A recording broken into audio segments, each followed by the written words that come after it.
This world is broken. The science is outdated, the math is incomplete, and the people are so blinded by greed that they cannot see the way forward. Wait. You're not thinking of intervening, are you? It has to be corrected. Knowledge is not a commodity. It has been and always will be their future. Standing in the shadows is no longer an option. We have to teach them to share freely without fear of retribution. There is too much to teach for just one person. I know. We will have to recruit more people who think the right way. The people who have been shunned by the mainstream. People who have the passion in their heart for the science. How do we find all of these people then? We create an open forum to discuss ideas and build ties. We let everyone have a voice, and we never let greed dictate our path. What do we call it then? Oh, I got it. The Fringe think tank. The Fringe think tank it is then. Now let's give them back their destiny and open it up to the world. Hello, everyone. My name is Nathan, otherwise known as Old Man Builds, and we have the Benefactor here with me. How you doing, Ben? I'm good. How you doing, Nathan?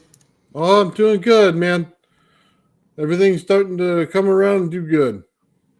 Well, that's awesome. That's awesome. So, what do we got lined up for today? Well, I kind of have some stuff on my my one wire energy. I kind of built a like a little energy well, and whatever I put in it, it lights up. Nice. Well, I'm excited to check that out.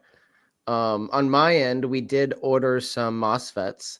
So we got an IRF 540 MOSFET that Daniel Nunez utilized in some capacity. So I'm at some point in the background, I might head over to the mini lab and test that a little bit.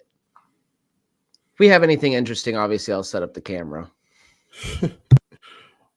Right on. Well, I don't know what Crypto's doing with his thumb down, but what's going on?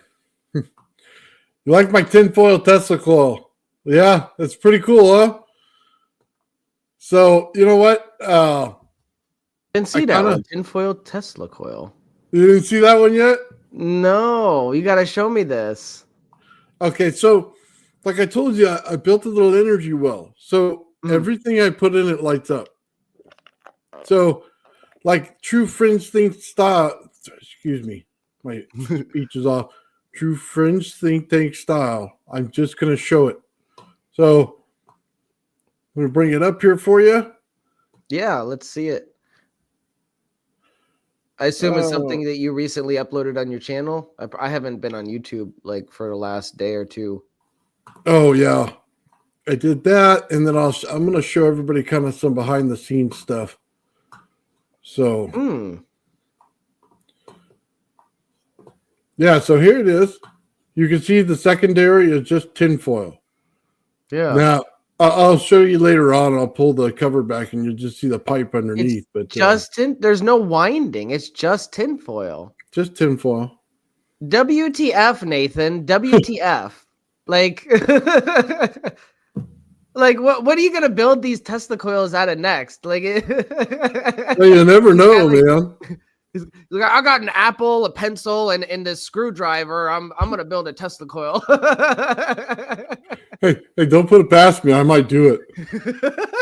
I just used I used my pencil as a wire a little while back. Absolutely hilarious. I did it with the one wire energy, and I should do it with the hot energy too to show the difference. But I think it might explode or start cracking when I put the hot energy into it. Oh wow. Yeah, you're like MacGyver over here. Yeah. Well, I told you I built a little energy well. So here, I'll just play this a little bit so people can see it. Yeah, let's check it out. Wanted to build a Tesla coil. I wanted to do something completely different than everyone else. So instead of putting copper wire and winding it up the pipe, I simply put aluminum foil on it. Let's take a look. Yep. You look down it, nothing really in there. Just a 4-inch pipe with aluminum foil on it. I got a copper #1 winding, 1/4 inch, hollow. Got it connected up. Well, now you see what it is. Go ahead and put this thing on the stand here. And let's turn it on.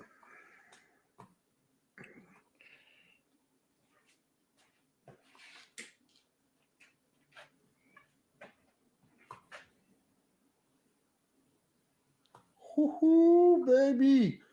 Look at that.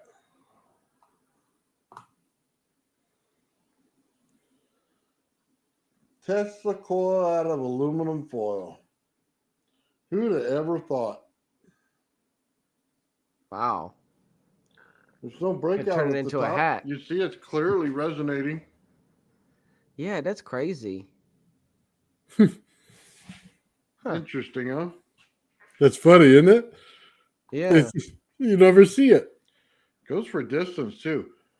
Let's check it out. I'll turn off the light. We'll see how far of a distance I can push this thing. What's funny is somebody asked me why this is so special. I go, well, how many tinfoil Tesla coils have you ever seen? Yeah. Yes, son of a bee.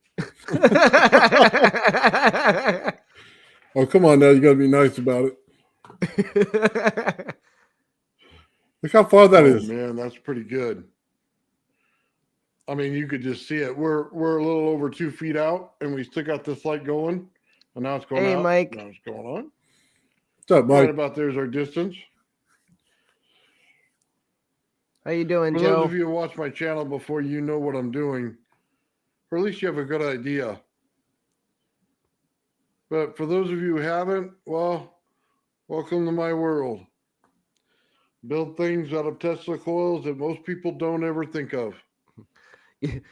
I just keep thinking you could So dub the interesting. Darth Vader breathing on top of this video clip Wonder right if I here. can get any breakout out of the top. Take something metal. Use the force. Oh, man. You know, sometimes when I do my videos, Ben, you hear the breath at the beginning. I almost sound like a fat Darth Vader doing it. You should put Darth Vader's breathing on top of it just to cover it up a little bit and be funny. Because you're waving around a big giant fluorescent tube. Looks like a lightsaber. When I get like one of those 6-foot black lights and start swinging it around. Like, Yeah. Impressive. Most impressive. maybe find a red light and do it. That'd be cool.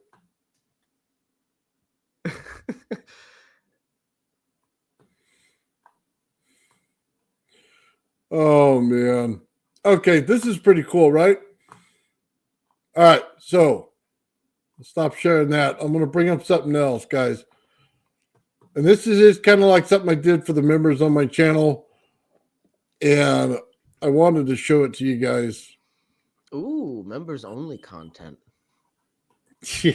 Well, it's true Fringe think tank style, man. I can tell you that. Oh, yeah. Oh, you heard it, guys. You're going to get a glimpse at some members only content right here. Awesome. So, real quick before I do that, I just want to tell everybody just what it is. Membership on there, you get the emojis. You're able to put them in the chat and have fun with them. So just so you know that. And then I always put content in there that normally you don't see, and some of it's just absolutely hilarious. Okay, with that said, the title of this thing is Everything Goes in the Hole.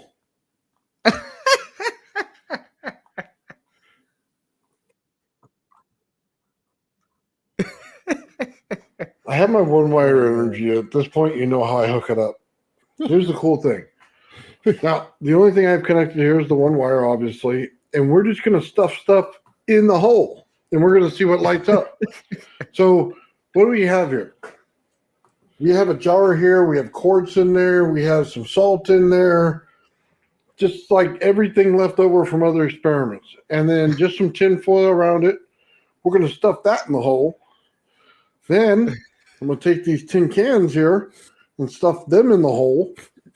I'll take this rod and put it in the hole. I'll take the bigger rod and put it in the hole. And then this right here, tin foil. And look, it's only tin foil. Gonna drive people nuts. There is no secondary on this. Just tin foil. That's it. Yeah, you heard that, you son That's of a going in bee. the There's hole no for sure. secondary. Now, let's begin our fun time of Like, this is stuffing a things in the cornhole. hole. Right, turn it on.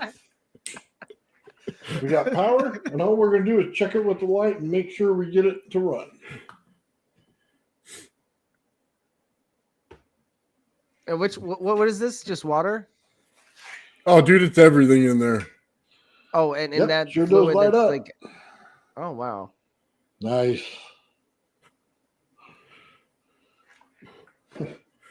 Yeah, people say, "Oh, it's a Leyden jar and do it with static electricity." Well, I can do it with one wire energy. Look at that, right in the hole.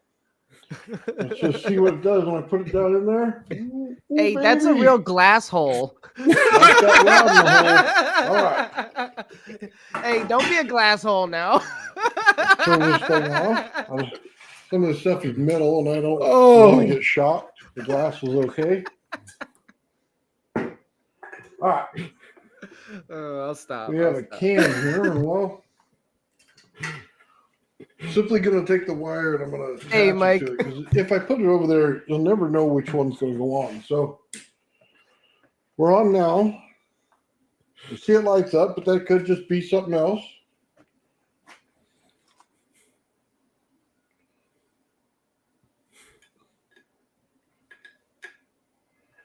There we go. Right there. Can in the hole. Lights up nice and bright. Ooh, it's sparking a little bit on there too. Ooh. He's dangling his bits on the top. Lights bright. Ah, big enough. All right. Can in the hole, done. Good to go. That can lights up. Life's the hole. Apparently, I can't All right. stop. I'm sorry. Yeah. I'm sure to get zapped. I might get zapped anyway. No. Oh, All right. We have a small rod in the hole. Bring what you got, I guess, huh? Turn it on. This is impressive, but also hilarious.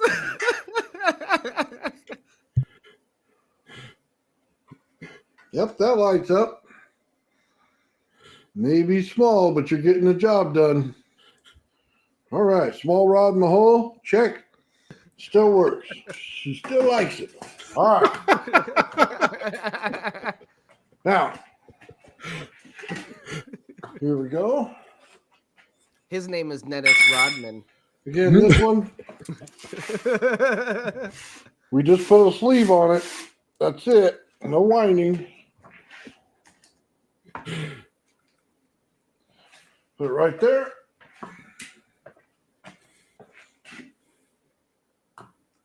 And still lights up. Yep. Took it all. All right. Now, so we got aluminum in there. That seems to be good. Works. This thing here is steel. Yeah, little mud thing. You just kind of mix it up with the mud. And shove it in the hole. The mud hole? All right. barely fit. Turn it back on. Let's see if we light up again. Oh yeah, baby. Yeah. It's all he's- different kinds. Oh my god. That lights it's up just good. the tip. All right, well. Let's just add a can to the top. Hold on, let me turn it off. Whole glass. I hope there's no soda in these. That would suck. You ever shake up a There we can of go, soda Dr. and hand Pepper, it to your upside friend? down. I have, because that's a no. Somebody's done that to me. Turn this sucker back on.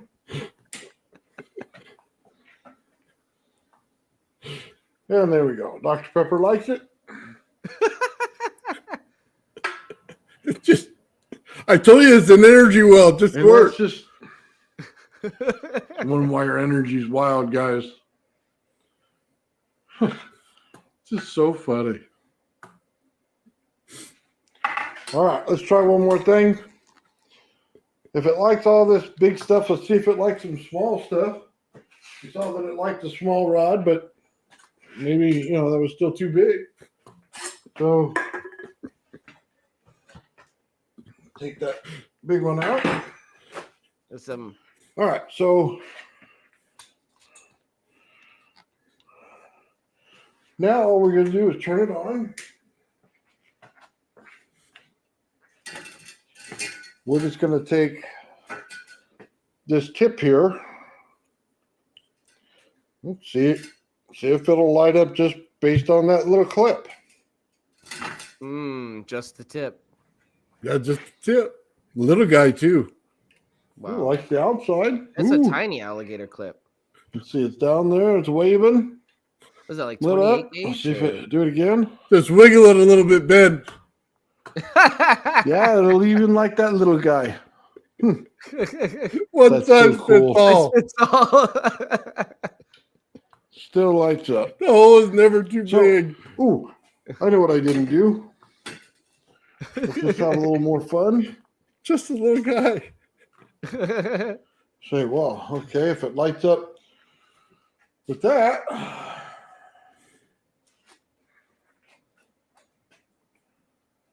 we'll just drop this in there. Oh no. Oh man. Yeah, he still did. lights up. All right, we're gonna throw this other one in there. We're having fun today. Yeah, just stuffing everything in the hole. Yep, still lights up. Still likes it. Let's see. I'll put the hole in the little hole. Ooh, it really likes it now. Look at that.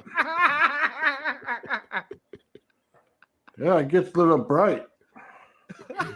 It's very interesting the way this is working. I'm sure it's sparking everywhere. Let's find out. Get our inner pyro going.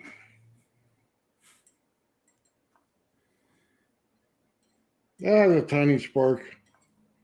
Nothing to write home about. Oh, Anyway, it's just funny, guys. This one wire energy works different than anything else you could think of. I mean, we just put a bunch of ridiculous stuff in the hole, and it likes it. What do you want me to say? It always works. So as long as it's some kind of metal, it's going to work probably. So anyway, that's kind of the behind the scenes on what's going on and, future experiments, stuff like that. It's really cool. Thanks, guys. Well, Nathan, don't be surprised if people in the near future compliment you on your magnificent hole.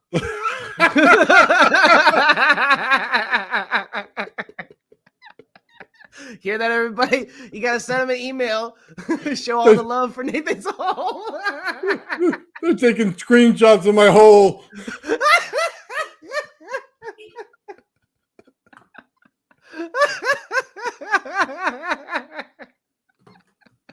Oh man. I tell you what. Oh. All right, man. You guys want to see another one? Let's have a little fun today. Yeah, load it up. Okay. All right. Here we go. So somebody asked me for a pancake coil. So why not? I had someone ask. You put a big sausage on top of 1 it. minute, second Fat one. can, and let's You just got take a pretty look big at this. sausages for that pancake over there, buddy. So Jack Link's it's just point. PVC and it's literally tinfoil. There's no winding or nothing on it, nothing on the inside.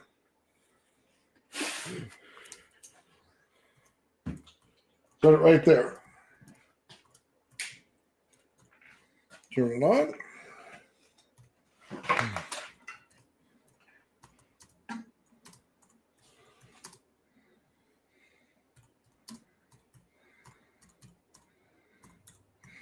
Yep. Seems to work just fine. Oh, it really likes the pancake coil too. Look at that. Yeah, it does. It gets really bright at the But bottom. it'll still work on that. It transfers just fine. Told you this energy's different. It's So, just well, one while wire we're playing for the with pancake. it, just try something else.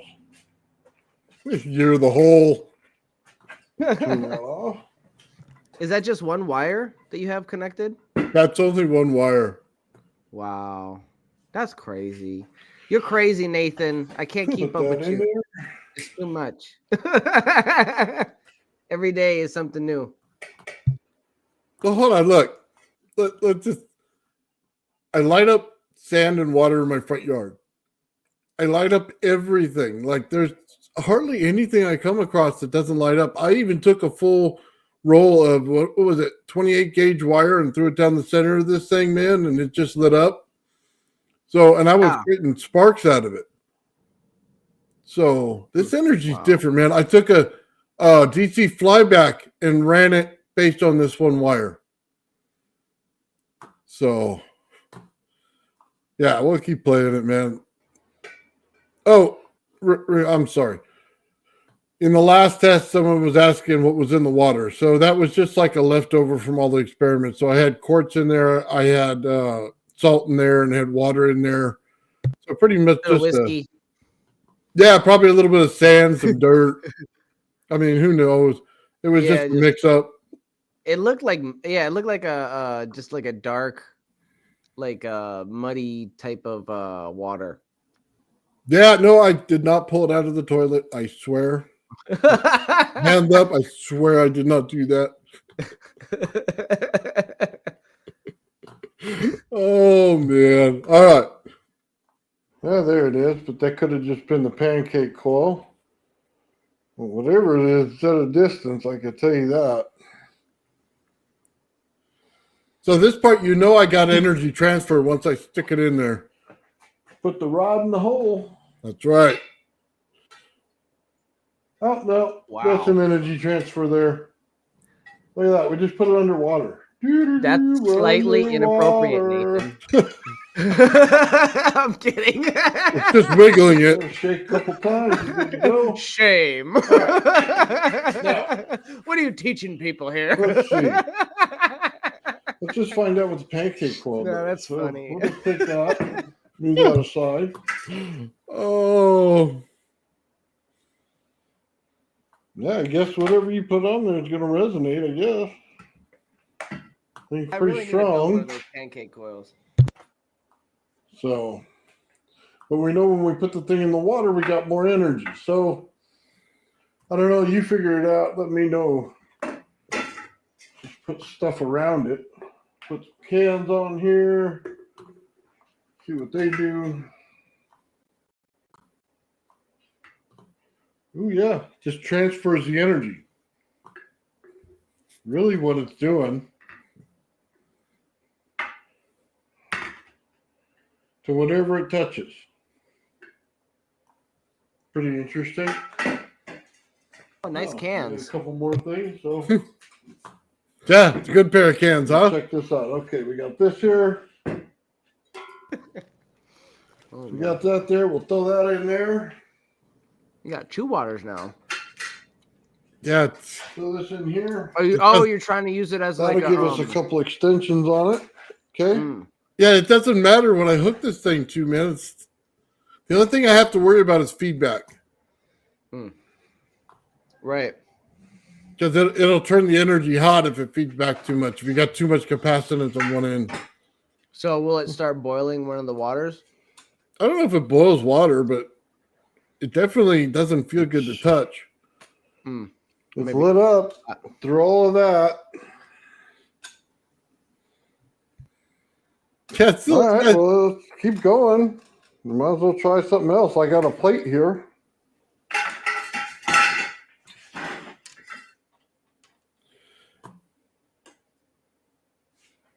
Got an aluminum plate right here. Throw that back in the water. Yeah. It likes the plate. It's transferring energy just fine. I mean, look, I've already broken the energy. It literally is going in there into a jar, which is ridiculous in itself. Then I got a wire going over to another jar, and then that's ridiculous. And then let's just cook it to a plate. Well, okay. What's next? Well, we could Why don't try we the get an iron gopher, plate? see how conductive the why not gopher is. that? Let's just get an iron plate. The wrong kind of conductive there, Ben. I don't think the gopher would appreciate that.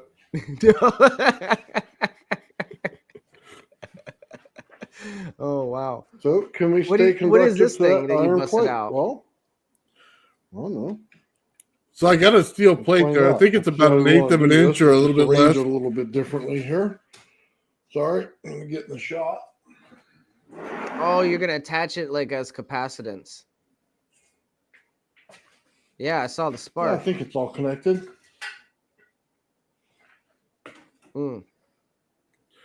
It needs to be grounded in some way. Look at my hand. I touched the wire. Got me there. Something was going It on. turned hot because of too much capacitance going back.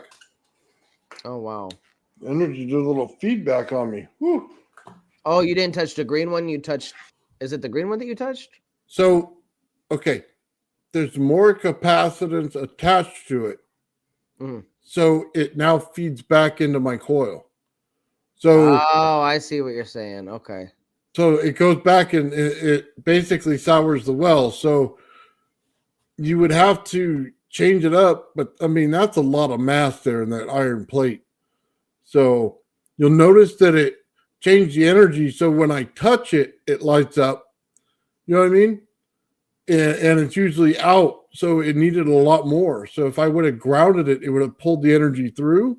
But because I didn't, it fed back to my coil. And I don't have my rodent coil hooked in here to stop it. So, because someone was asking, can I do it without the rodent coil? And the answer is absolutely yes. And Yeah. you see it resonating the whole time. You see what goes out of resonance. Like right now, it's out. I can tell you by looking at the screen, and I'll have to turn it off and turn it back on. So, and do I still use the same capacitors? Yeah, all my primary setup is exactly the same.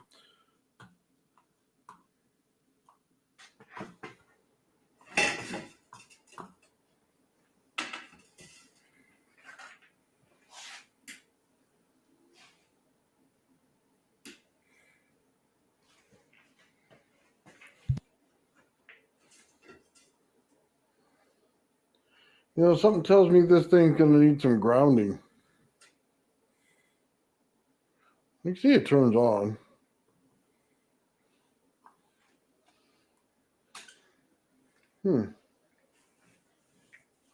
Interesting. Yeah, why don't we just start hooking more wires in? Hi, Lulu. Why not? Hey, Lulu.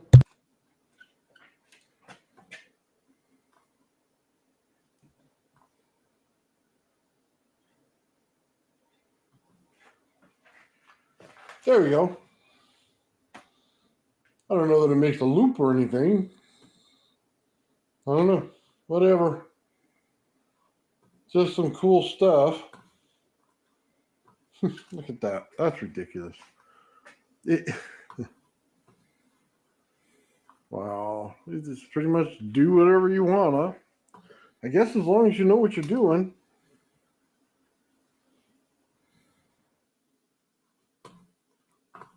So, yeah, I'll stop sharing that one. Just somebody asked, so I just want to show my primary setup, and then hopefully Ben will figure out what you got going on for the day, because it sounds like you got cool stuff. So, Yeah. Yeah, we might go to the lab and do a little testing. I don't know. right on. Okay, give me 1 second. Let me pull this I up. tried to hook up the MOSFET to the Lightning Thief with the 12-volt battery as a source, but it didn't do anything, and I think that's because it needs a little bit more power. Oh, okay. Yeah, then maybe the 12-volt can supply, so I'm going to hook it up to the power supply. Nice. Okay, so this right here, I have a video on this, guys. I just wanted to show you. So I go over exactly what's in my Tesla coil to do it, and I'll even take off the capacitors for you and put on the other ones. I'll show you the capacitors on there. I'll go ahead and give you guys a link in the chat for this, but it's real simple. It's a $30 ZVS from Amazon. It's 2 capacitors from Amazon. You can buy them somewhere else. They'll probably be cheaper, but yeah, I'll just leave the link for you guys, and I'll tell you exactly which side hooks in where. And there's a second video that goes to this that's a part 2, and it'll show you how to hook it into your Tesla coil. But it's all fairly simple.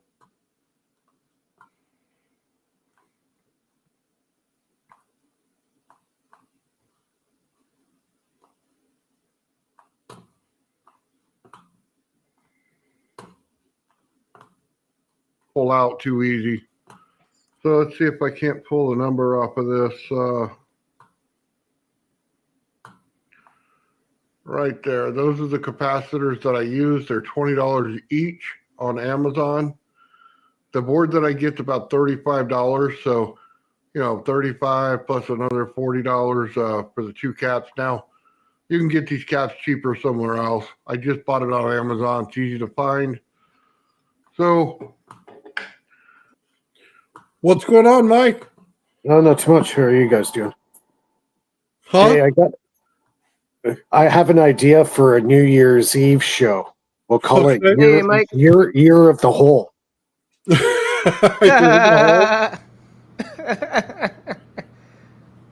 Yeah, well, I'll be honest with you, man. When I can get this Tesla coil beefed up, man, I can make one massive well in there. It's like an ether well.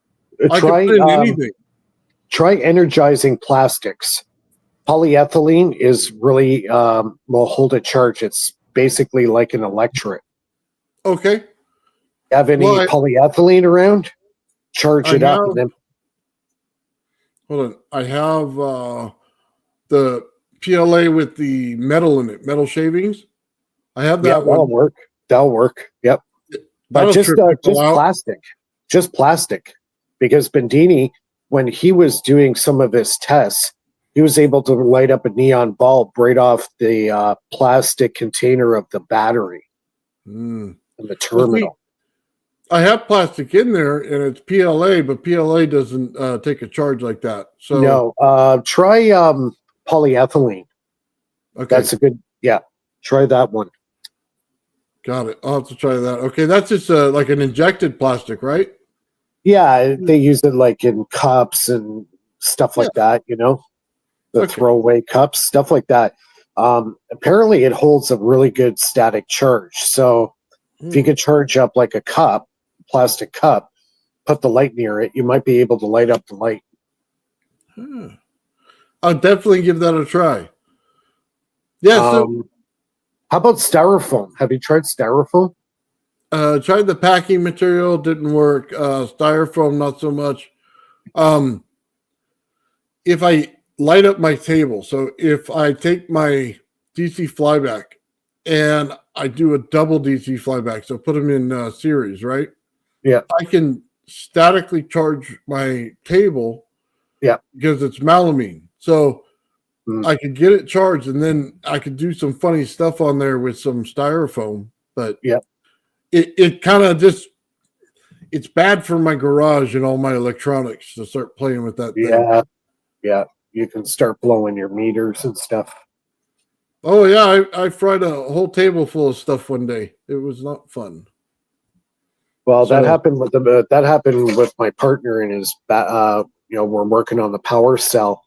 He had 2 brand new meters in a box, hasn't been opened, and last week he opened them up and tried to use them, and all 3 of them are fried.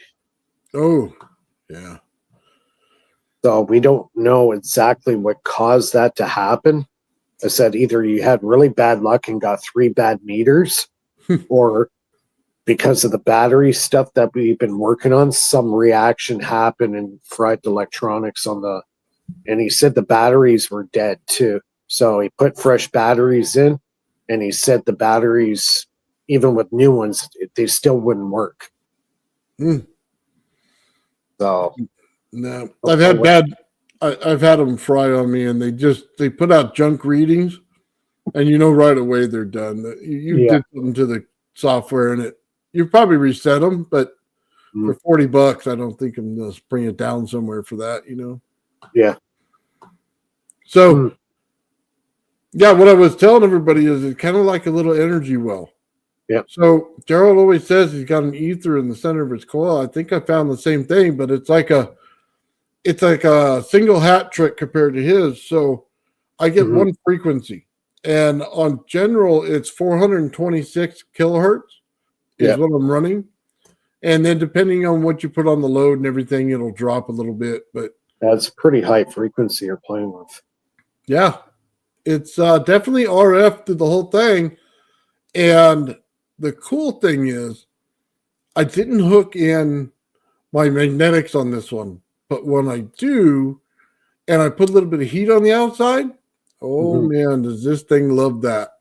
Yeah. So it tracks it. Yeah. I meant to ask you what's happened with Gerald. I haven't seen him on. Yeah, I just got an email back from him today. He said he'd be here Wednesday. Okay. Yeah, I think he went through a cold and wasn't feeling well, and he got backed up on everything he was doing. And yeah, what I mean? He may have something else going on, but that's as much as I know so far. And that's what he said. Yeah. I think he runs a catering business or something like that, or whatever. Yeah, I think so too. So, yeah, he'll be back. So I was kind of hoping he'd be here tonight, but he said Wednesday. So, yeah, that's good.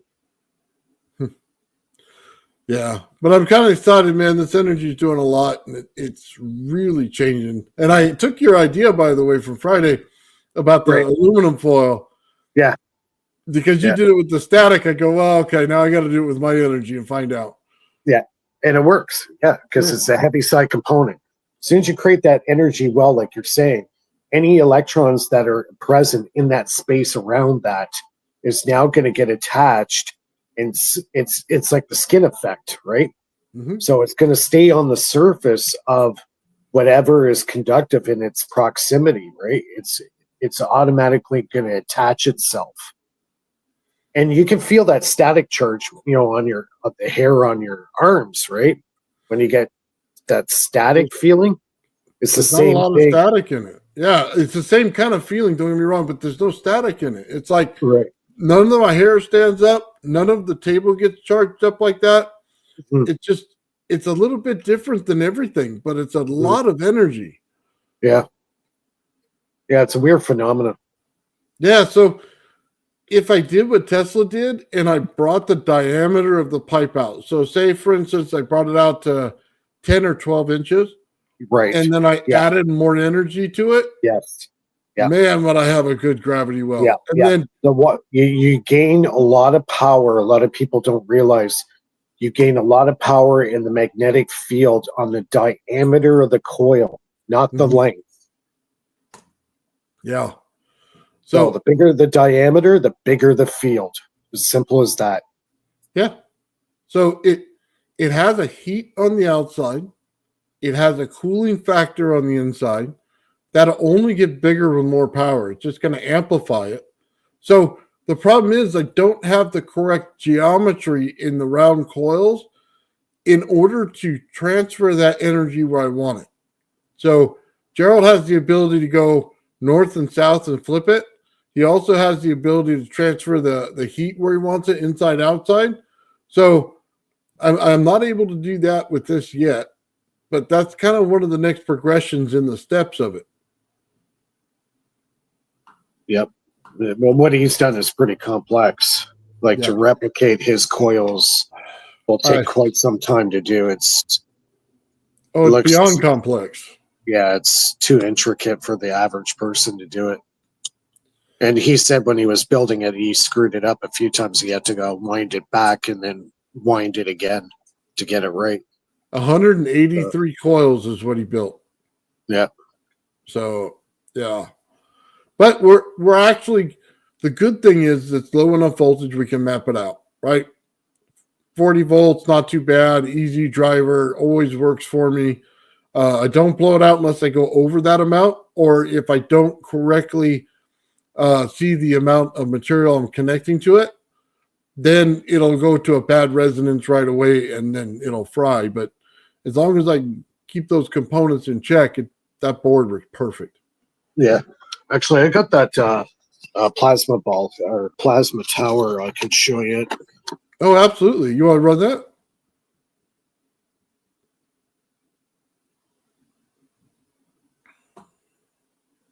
Like, I don't actually have the circuit done, but I can show you the actual. Well, you can plasma. send the video. Just present the video that you showed. Yeah, here, just let me switch my camera. So, oops.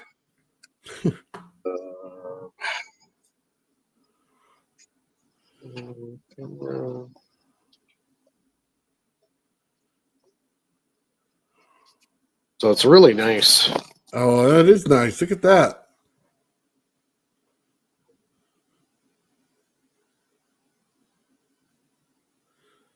Yeah, and it puts off a lot of charge. So, like the tube I got here, I could just set it right beside it, and if I hook up a wire to it now, it's going to carry power through it. So it can be anywhere around it. So if I wanted to, I could put 5 or 8 of these things around it, have a separate wire connection with a bridge rectifier off of each one of these, and have 5 times the amount of power coming out. Nice. Right? So Yeah. I know I can get 9 watts out of one of them. So if I add 5 more, 5 times 9, got 45. I was going to ask you, Mike, you told me last time that reversing the coil on one of these things would actually give you more amps. So yeah, could I literally put like duct tape over one part of it and then run some foil the opposite way? Or a wire itself the opposite way, yes. Yep. Okay. Yep, you could do multi-layer. Yep, do one full layer in clockwise, and then foil tape it, insulated tape, like plastic tape or even duct tape maybe. And after you do that, then wind the second winding counterclockwise, right over top of the original. So you'll. Okay, real quick, just so everybody's filled in on the conversation we had, we were looking at Don Smith's stuff and talking about it on Friday. And Mike was saying run one wire clockwise to get the volts, run one wire the counterclockwise in order to get the amps.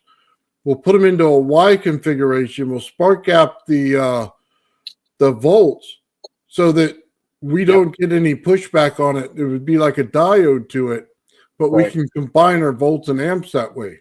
Yep. Or you could use a high voltage diode. I've seen some guys do that. That works well too.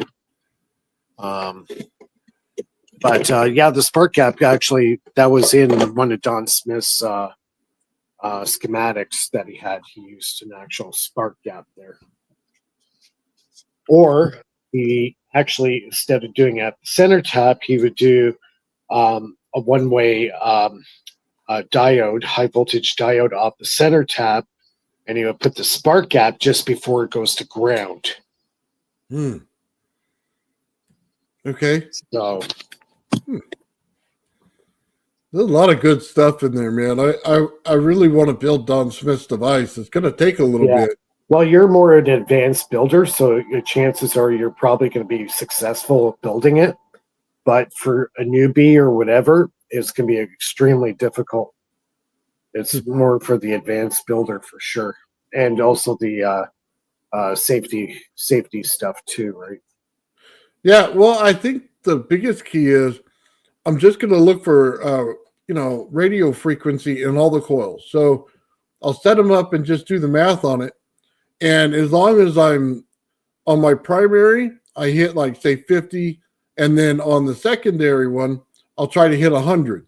So I'll just double it, and then just make sure that the RF works that way. And it's just a 20K ohm resistor on there on my frequency device, and we'll just check it out and make sure they're the same. Frequency device, sorry. Mine's kind of shot right now. I've been doing tests all day. Yeah. So, Yeah, sometimes you got to take a little break from it. yeah. But I think as long as we map it out, it'd be okay.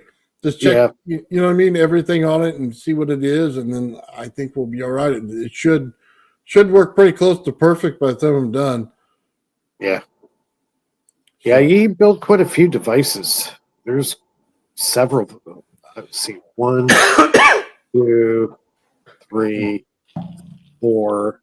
The one he had that was kind of controversial is the one he had in the black suitcase, the Tesla Tech in 1994, and he was running, I believe, 1,000 watts of lights, incandescent bulbs with it, and it was a toroid transformer about yay big, and it was made with that what do you call Met glass.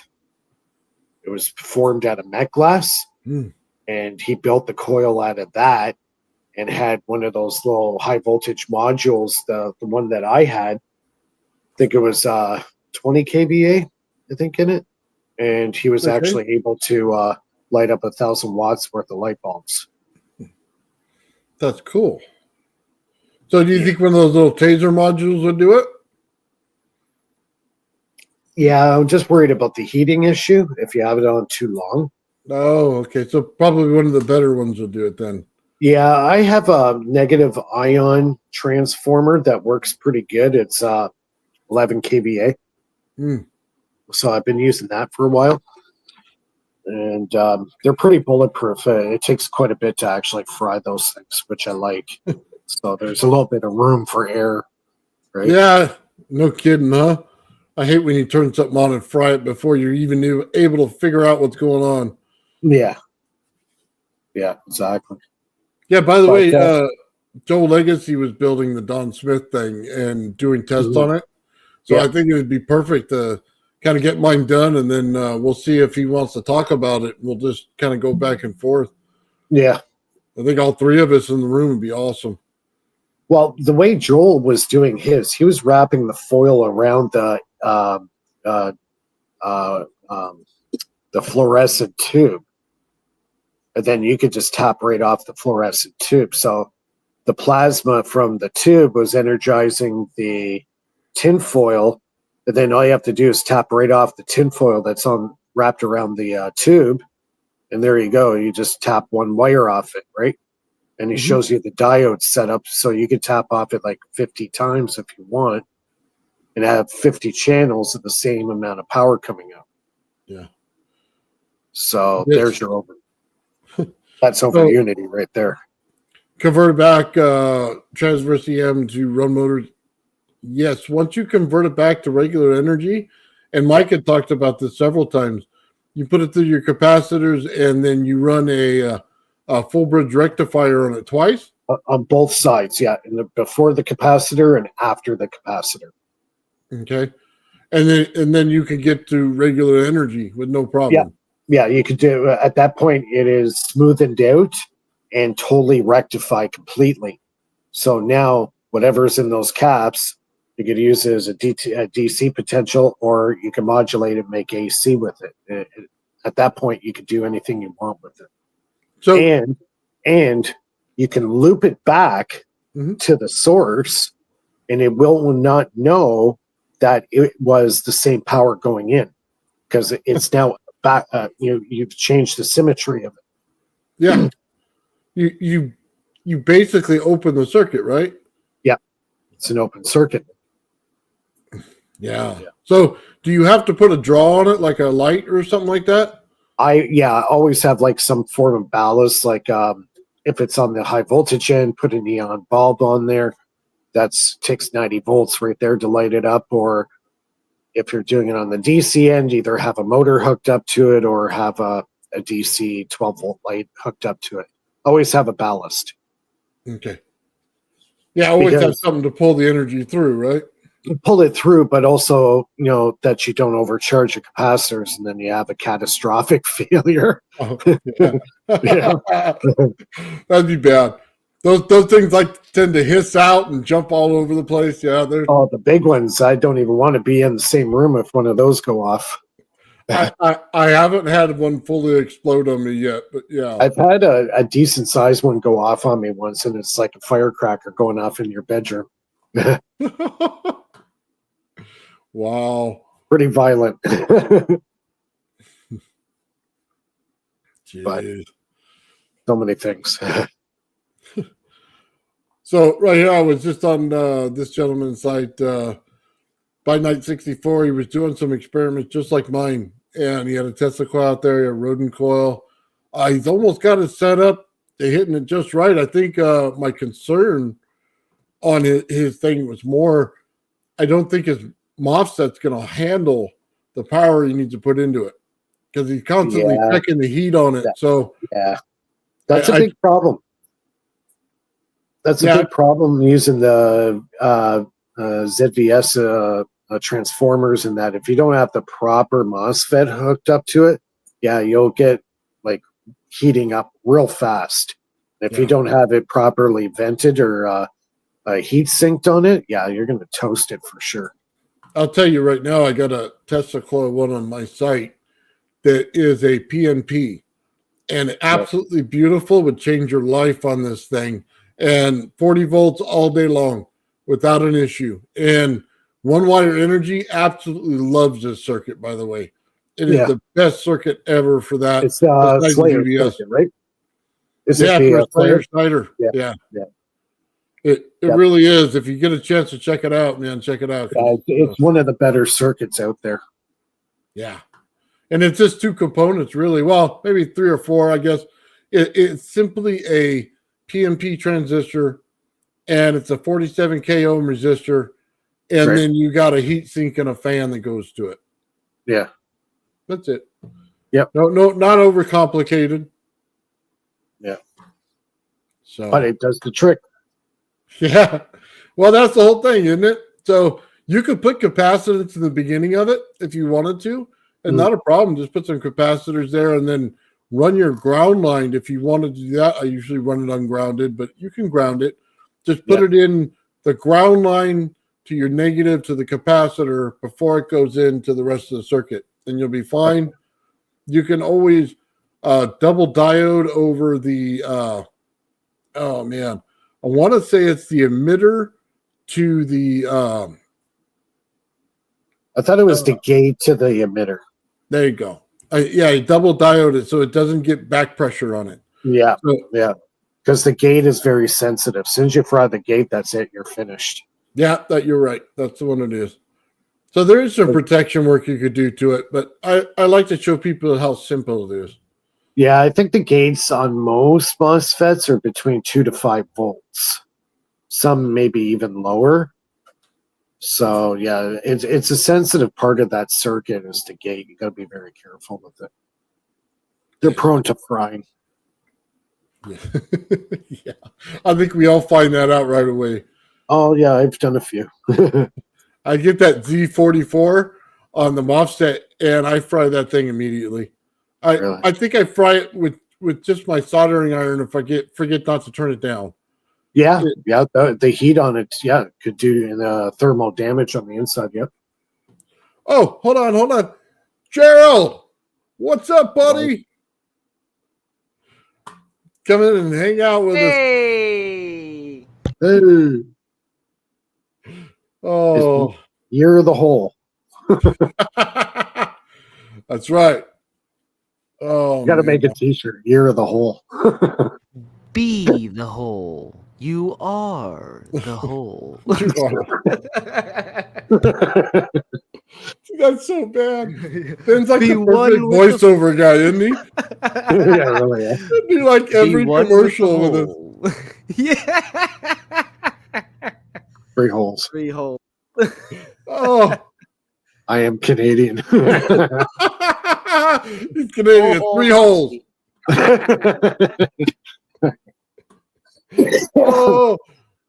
Oh man, Gerald, we miss you, buddy. Oh, All that yeah, all that great content when we did my show there on Saturday. oh, dude, the whole space station becoming a gas station for people. It's a Yeah. 7-Eleven gas station. That Absolutely hilarious, Mike. That was awesome. was funny. Be one with the whole. That's right. A 3-hole Oh, garage. Jeff finally got his computer running. Nice. Yeah, he seems to be plagued with bad computers. Yeah, I wish you would have just told me or something, man. I would have sent him one. You know what it is? He's got his computer too close to his experiments, and no, it's true. I was just thinking about that. You know, I hope he keeps his laptop or his computer upstairs, because like some of the stuff he's doing, if he's throwing a field that's like 10, 14 feet in diameter, any sensitive electronic, it's not going to be a good ending, right? No, Mike. Let me tell you this right now. My whole garage. I have my computer in here, right? It's probably about 8 feet away from my work area. Mm. So when I put on my gravity flyer or something, it starts going doo-doo-doo, doo-doo-doo. It'll bring up its own pages and stuff. Oh, So really? It absolutely hates that machine. So that machine mostly, unless I'm testing to start it or something just to check it, it's outside now. It won't. It's not allowed back in the garage. Yeah, no. That's probably what was happening with that guy's trailer up in Anchorage. He was creating such a field that, you know, he didn't need to use the mouse. It was moving on its own. Oh man, that'd be so cool. Yeah, we were talking about that shipping container that Yeah. they did that experiment in. That's wild. Yep. Yeah, the big thing is got to be insulated from the ground. It cannot be grounded. Rubber tires are on blocks. So I wondered about that. because the actual ground itself is actually the container. Yeah, it's Yeah. a floating ground. Yeah. Yeah. So that makes even more sense in like when Joel showed the floating ground when he was doing coils. He did a short coil, a longer coil, and then he said he put as many coils as he wanted around it, and it'll pick it up. But the ground had to be the same size as the original coil. Right. And then it acted as a floating coil, which was, a floating ground, which was totally awesome. Yep. Yep. Yeah. It's Gerald saying. Yeah, Gerald says control the mouse with your mind. Gerald, that would be the most coolest experiment in the world because I would replicate it all day. I would literally wind wires until my hands bled to get to that. Yeah. So, oh, that'd be so cool, man. Yeah, man, we got a lot of stuff. Everybody's in the chat. Oh, look at that. We got some Gerald and some mushrooms in there. Some Joe and some jokers. You see that, Mike, that they put those emojis on there? Yeah, I've seen it. That's so cool, man. Oh, yeah. So that thing I built is like I said, it's like an energy well. It doesn't matter what the heck I put into it. Like within reason, obviously. I couldn't get the PLA to light up, but if it was metal, it's a PLA is a dielectric. Yeah. Yeah. So I got metal, I got glass. I put metal wire in there, baling wire or stuff like that. Yeah. All that stuff works. Any kind of aluminum works in there. I thought with the eddy currents, it might do something different. No, it worked great. I hooked it to that steel plate. Still worked. It took a little more effort because there's a lot more capacitance. Probably took a while to charge it up, but it still goes in there. So it's pretty interesting. I kind of want to take the fields, and since I have a north and a south of my Tesla core, or top or bottom, however you want to say it, I usually connect the wire only to one side. So I want to connect one to each side and see if I can pull a field between it, if I can get a dielectric going. Yeah. Interesting to see. Yeah. Yeah, that'd be cool. The Via model with this energy. That'd be awesome. Yeah. So cool, man.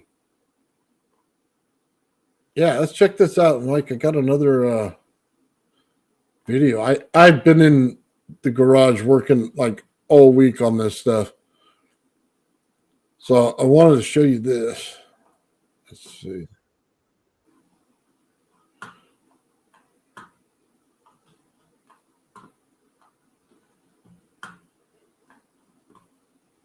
I wanted to show everybody this test. This is basically just a DC flyback. And as you can see, I have it wound on one side. This is normal for a flyback. Here's the wire.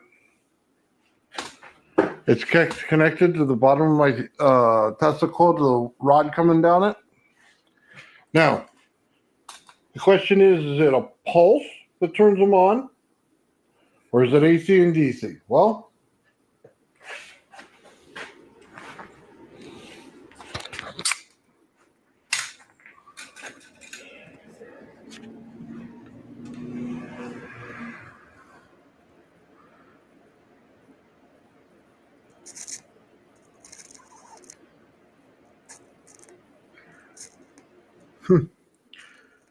it's just interesting that it lights up. It's not a great amount, but it still works.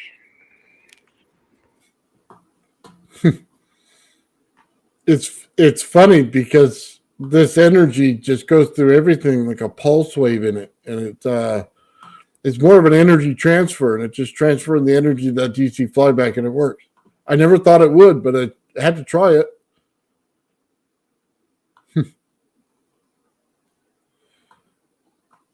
Volunteer for testing. Well, it'd be an all-day thing, man. I generally test all day for like a day straight, and then take a day off.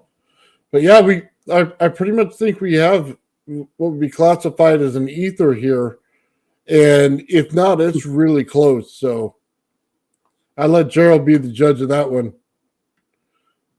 You've been watching my stuff. There's some safety stuff we need to bring up on the live on Wednesday. Different materials break down differently, ways that we do not see. Well, that would be important. Oh, man. That should wave through matter. Okay. Email in my box. Okay. Yep. All right. So I think what basically is happening is as we get closer and closer to this, to putting more energy in it, we're going to have to figure out what's going on. So I think Gerald's right. We're going to have to really look at the different materials going in. But like I said earlier, man, we can put a lot of stuff in here. So I did do one test, and I'll tell you this right now. I connected my number 2 coil, and I wanted to see if it would do the same thing as my one wire energy. And I would suggest no one ever does that test again. Never hook your number 2 coil to anything that I'm doing here for this. I had the most gigantic headache ever. I wanted to vomit. There was nothing good about it. It was completely destructive. And never do it again, ever. And don't get me wrong, it can produce some good results and stuff like that, but it's 100% not worth it, and it's a wrong way to go, especially when I show everything. So another thing, guys, is we also looked at, and I'll bring it up here, because I had some people question me on this, so I'd like to answer those questions when I can. Let's see if I can find it here. We had the hairpin circuit. So give me a second to pull it up.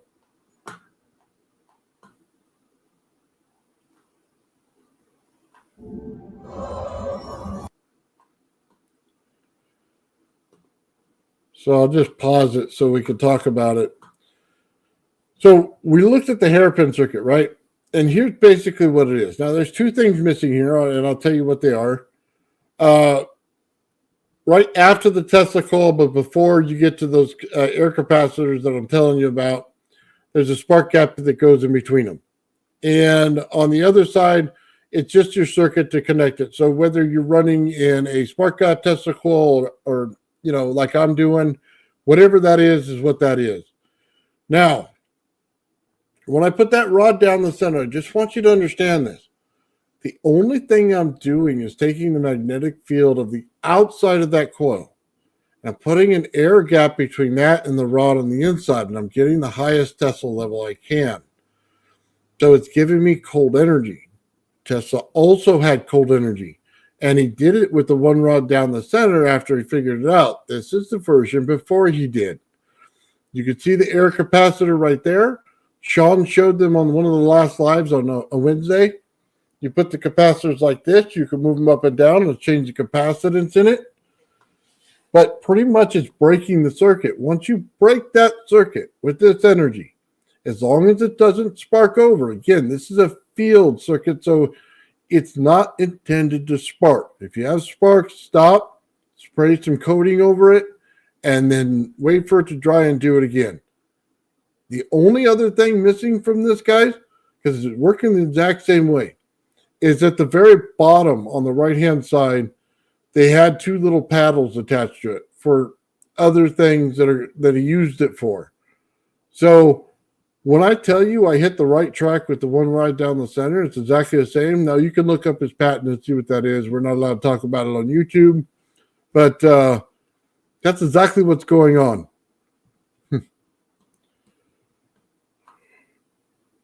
Let's see, some clarification on that one, Nathan.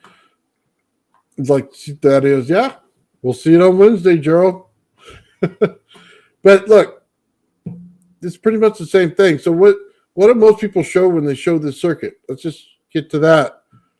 They show that you can run this thing in water. And you saw in my experiments earlier, I could put the light in the water, no problem. And I can put my hands in the water with it, no problem whatsoever. So it's doing the same exact stuff, lighting up light bulbs and things like that. Do I think one's better than the other? I don't know. But could I run it like this? Absolutely. Can I get the same energy? Yes, I could. I do it a little bit differently, but it's almost the same thing. So, okay. Let's see. Was the one-wire energy into the secondary? And if you're talking about the Tesla coil with the with the tinfoil around it, then no, it wasn't into the secondary. It was only into the primary, and it transfers wirelessly to the secondary, down the voltage to the primary. Yeah, we'll have to talk a little bit more, Ian, and see exactly where you're going on it, because I know you're working on the transfer end of it to get it back to regular voltage. There's another way to do it. So I showed one way, by the way, where you get it back to the hot energy, but there's a voltage caps and stuff like that you could do that Myke was talking about. Gerald also talks about it, and you were doing it as well, but I think we can amplify that. So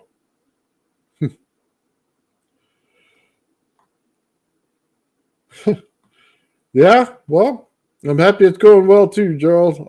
I'm looking forward to seeing you, man. It just sucks that your computer's been down for so long. I might have to build you like a bulletproof computer. Oh.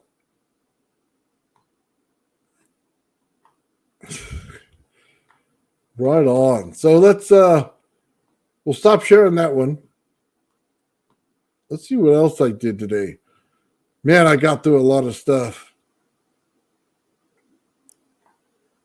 So in my many adventures here, I ran my rodent coil, the Tesla coil.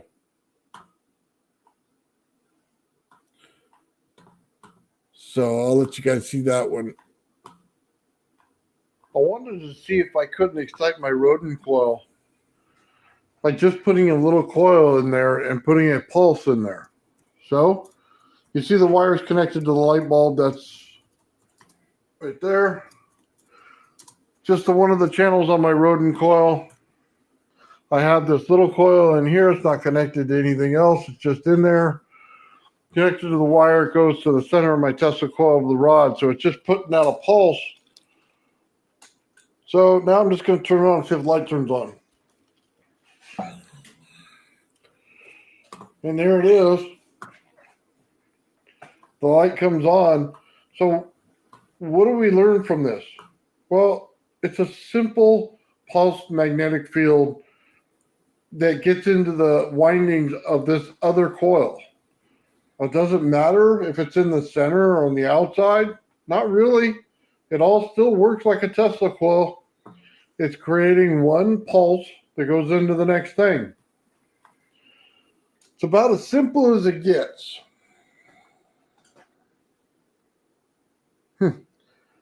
That's so interesting. And it just lights up pretty nice. Turn off the light and play with some more bulbs and see what it does.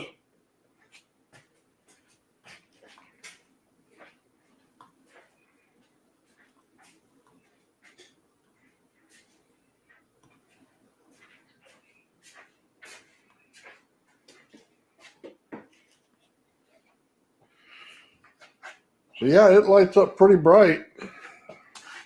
Not bad at all.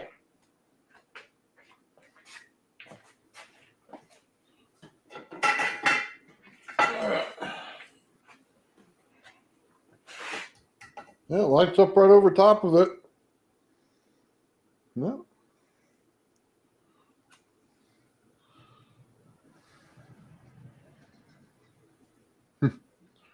That's funny. Yeah, goes way up there. That's pretty good. I find it absolutely hilarious.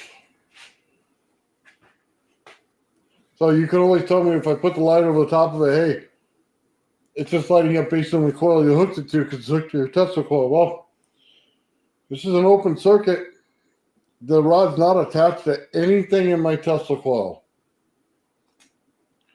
It simply runs down the center of it. Not an attachment to it. My number 2 is not attached to it. My number 1 is not attached to it. It just runs down there. So you can see we're getting it here. And we get it there. That's just so cool, man, that I can keep doing this. I guess it doesn't matter which coil we do it to. It still does it. It's just inducing a field into another coil and then making that coil have a field around it. It's a pretty simple understanding, but it's simply just pulse DC. That's all it is. You could say it's AC or whatever. I don't know. To be honest with you, I put DC in the beginning of it, and it runs everything. So you tell me. All I can tell you is it works. Anyway, pretty cool test, man. So as you guys can see, pretty much however I want to hook this thing up, and it doesn't matter if it's a pancake coil, it's a rodent coil, AHA coil. Guys, it doesn't matter. This energy runs everything. It goes in water, it goes in sand, it goes outside, it goes in buckets. I mean, it literally is the one and all one wire power. And, you know, I don't know how much testing I need to do to get it to be ether and everybody be satisfied with that, but it's fairly close. And I think once we're able to control the hot and the cold, we're going to be able to do a lot more with this. So it may require my primary Tesla coil to be wound different so I can get a very, very high amount of Tesla in that center. And maybe then we'll be able to get it just right. But yeah, it's working great, man. This thing is totally awesome. So, Ben, you there?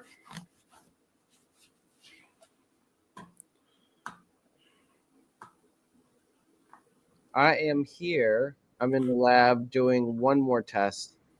Couldn't get any kind of result with the IRF 540. Although when I tested it, I did not have the 100K ohm resistor attached. So Okay. that quick test real quick just to see. But The test I got before was drawing a lot more current, but not kind of exciting the coil to produce more voltage. Okay. So I'll do that. It'll probably take like 5-10 minutes, and I'll run that real quick, and I'll be right back. Okay, let me know when you're ready. Awesome. So real quick, self-running, first step, absolutely. I give you that. That's why I was working with the Don Smith stuff. And it has to do with the transfer of energy and exactly what's the most efficient way to do it. And that's pretty much it. I mean, look, when Ian started putting 6 rods down that Tesla coil and he started getting energy from each one of them, but it didn't affect the primary, it kind of tells you we don't have a problem getting to that. So Myke told us how to combine energy, how to combine amps and volts together. Again, don't think we're going to have a problem. It has to do with the configuration of parts. That's it. We know it's possible. We know kind of which parts we have. We're going to have to test each one to see if they go through it and do it. Once they do, and we hit that, it's a game changer at that point. You're absolutely right. So, okay, so what do we got here? Gerald talking about dream catchers. Yes, they show the field of energy. They some things in what they're doing show certain fields, and then some things show you how things work. Sometimes they're flow of energy. So one thing I did share on my channel, by the way, is we did a live a while back, and we had a bunch of pictures that were on there about crystals and stuff. They are on my site right now, so you can check that out if you wanted any of those pictures, if you wanted to download them or anything. And I added a whole ton of other pictures in there as well. So just throw on the best music in the background and watch it. It's about 30 minutes long, but there's a whole lot of information in there. So, yeah. Give you guys all something cool, man. Gerald, for you, buddy, because you missed something, I'm going to play it just so you can have a little fun here. Got to always have a little fun, guys, when we do this.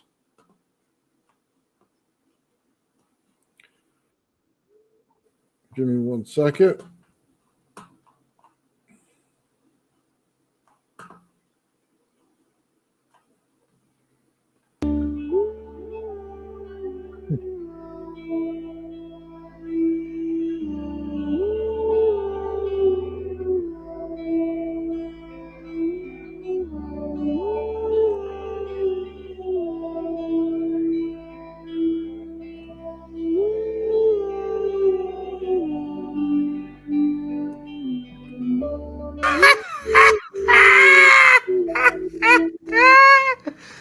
Are you good?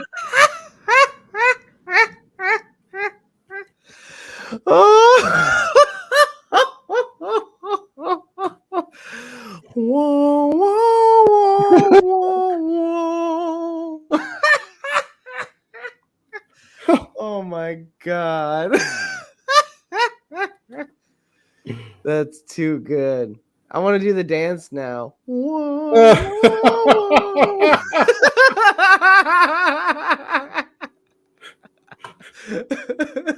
Oh, man. Yeah, we were doing a live show about the drones in New Jersey, and I had to have some kind of alien thing on there. So just to have some fun, I built it. Dude, it's just funny. I want to watch it again. Play again. Play it again. Play it again. Oh, man. Play it one more time. I'll play it for you one more time. Oh my God. There we go. It's hilarious, man.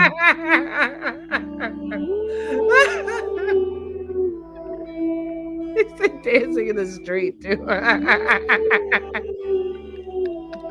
That was the best. Oh, wow. That's so funny.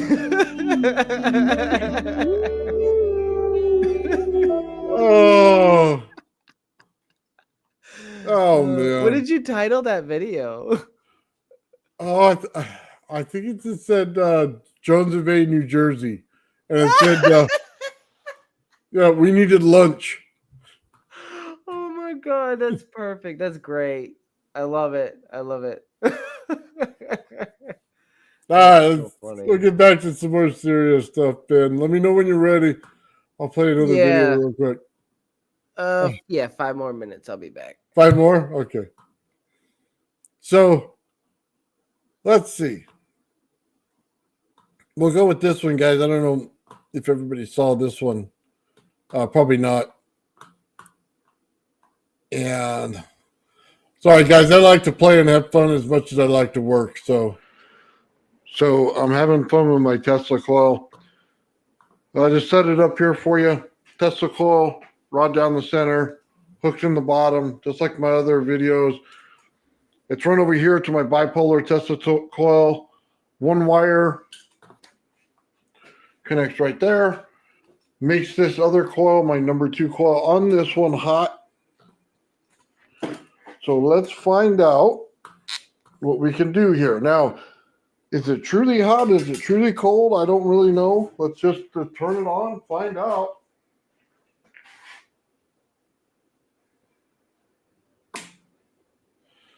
So we're on right now. We're resonating.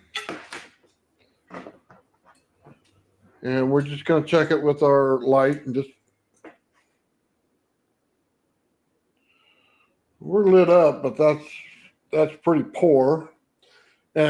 Well, I shouldn't say that. It's lit up. It's poor because that wire is connected.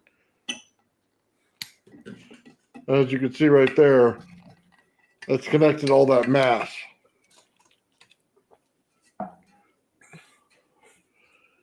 So we have no light up yet. We are at 10 volts.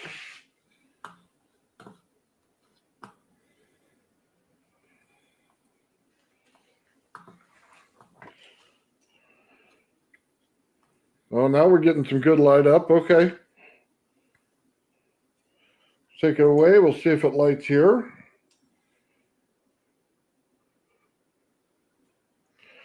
So far, nothing.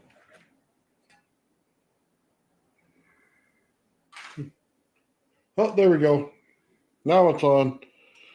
Might be all the crinkliness of everything that is causing a problem. Now I have some water over here.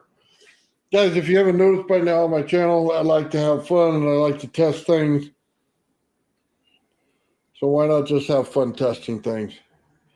This is something we'll have fun with. Okay, so I just connected one to there, one to there. That's it. Pretty simple. All I want to know is if it'll light up now. So we get you a better shot.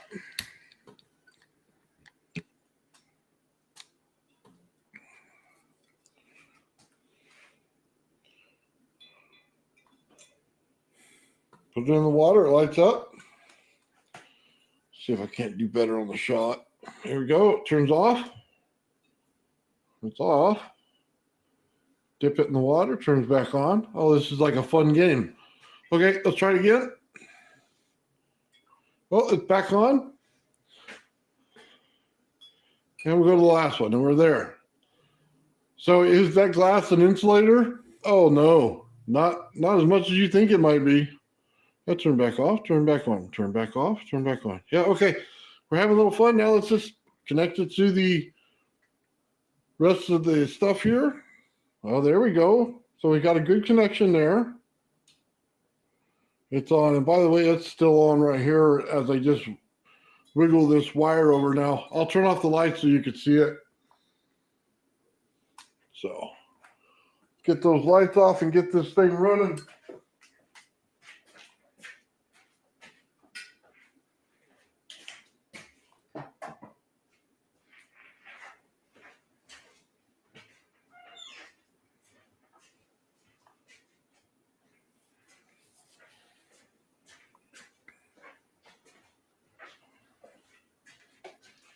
Okay, lights are off.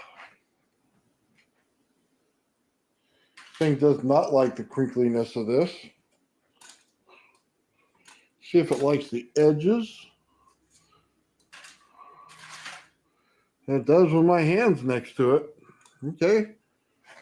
Might tell us something about it. How far up can I get it? Still lit. Hold on. Let me move that backlight.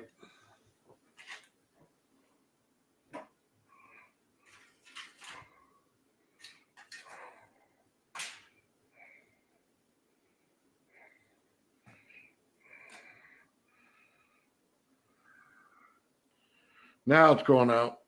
It likes my hand. So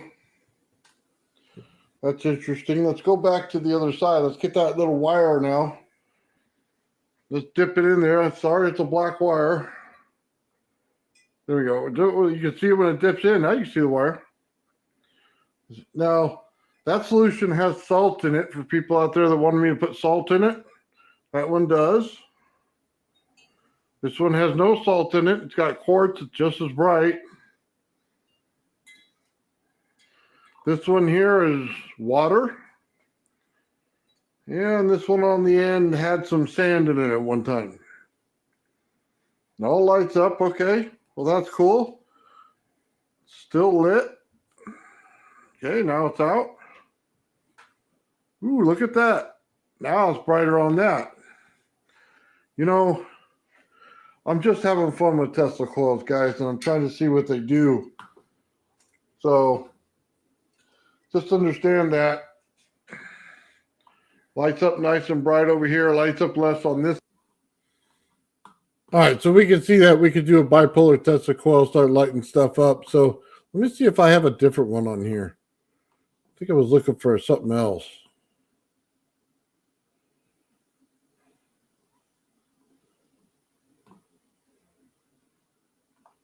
Might have been this one.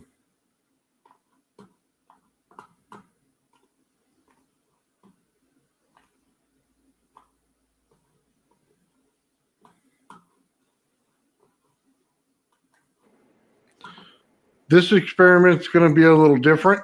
It's probably going to be in two parts. Right now, I have my whole table covered in tin foil. Just a little kitchen tin foil. I have my Tesla coil, my rods down the center. That wire right there, that green wire right here, connected to my rodent coil. My rodent coil is connected to the foil on my table. Now, I guess the expectation for this is that the whole thing's going to light up, right? So let's go ahead and turn it on. We're resonating right now. My light bulb's not on. So what's going on here? It should be lit up like a Christmas tree right now.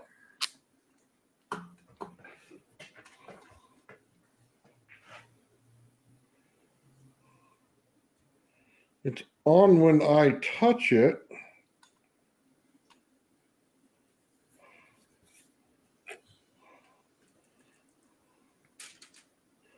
Touch the foil, nothing happens. I touch the light, it goes on. So, let's do something fun here. There's my gravity flyer. I'm going to use it as grounding. Just a big mass of metal is all I want you to understand about it. We're going to connect it right here to the end. We're going to see if we can change the dynamic.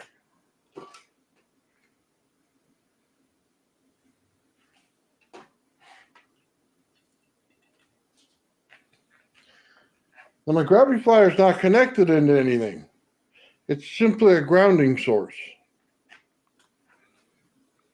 Lights back on. It's on where it's grounded, by the way. You notice the right side's not on. Now I could touch it. So let's do this. Let's turn off the light so we can get a better look. And then we'll continue with the test.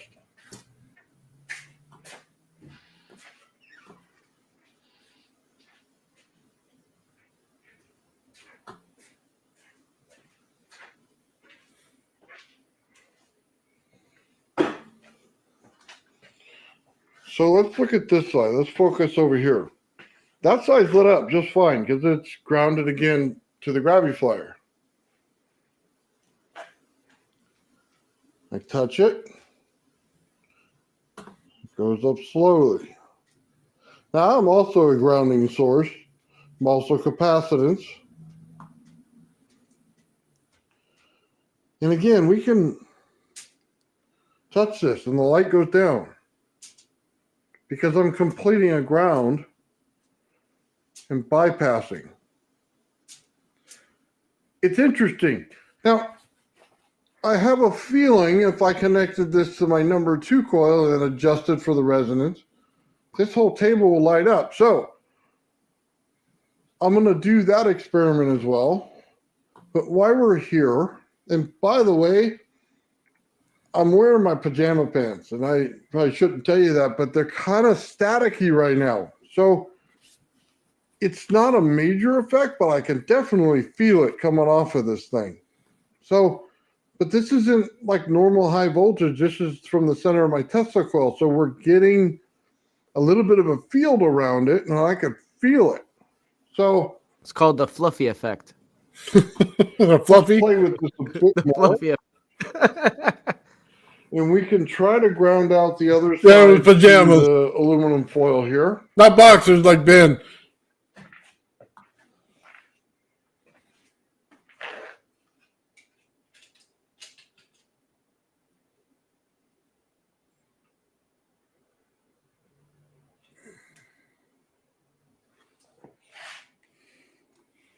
I had that wire connected and I got nothing. When I touch it, it's there. Got nothing there. Okay.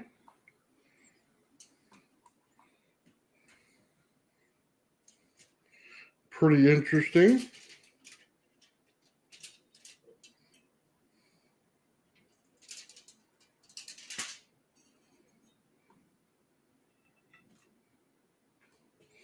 Now I connected that to the water in the jar.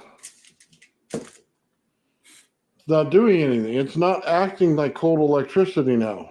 That's all the PJs, by the way. It's like the amount of mass is changing the electricity in this. So we'll have to play with it some more and see exactly what it's doing. But I'm not getting the same reactions at all that I normally would with cold electricity. So let's detach it.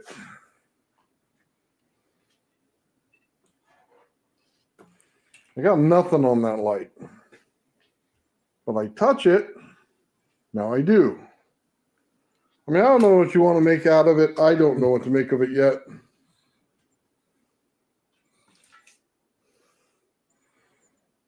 Is it over the table?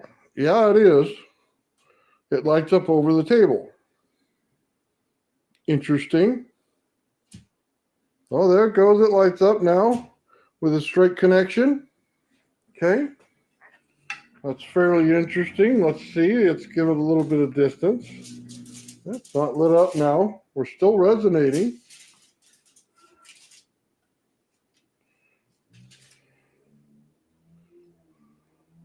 I just set it over top. I want to see if I can't let it go. It's probably right off. So hold on, we'll just read Ian's comment real quick. So the one-wire energy field requires differential pressure, ground, or temperature to move and do the work. Yes. There's a lot of information you'll need to know on the grounding aspect of this. It's one-wire energy, but just think about it. It creates a field, but then in order to get that field to go to another area or to get through more mass, so the longer the winding of it, you're going to have to pull it through. It's not able to pull through as much because you're not pushing it. So if I say hot energy, it's regular positive energy pushing through the circuit. When I say cold energy, it's there, but you need to pull it through the circuit. So grounding is going to become very important. Oh, there we go. Now we are getting some light at a distance, not a lot. You can see there's a big spot in the center where there's no light. Now if I touch it, it's reacting.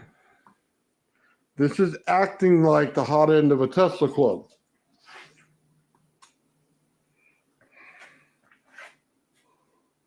As you can see, it clearly lights up brighter because it likes me. And there it goes. It's still turning it on. I don't know if it's the glass or not. I come close to it.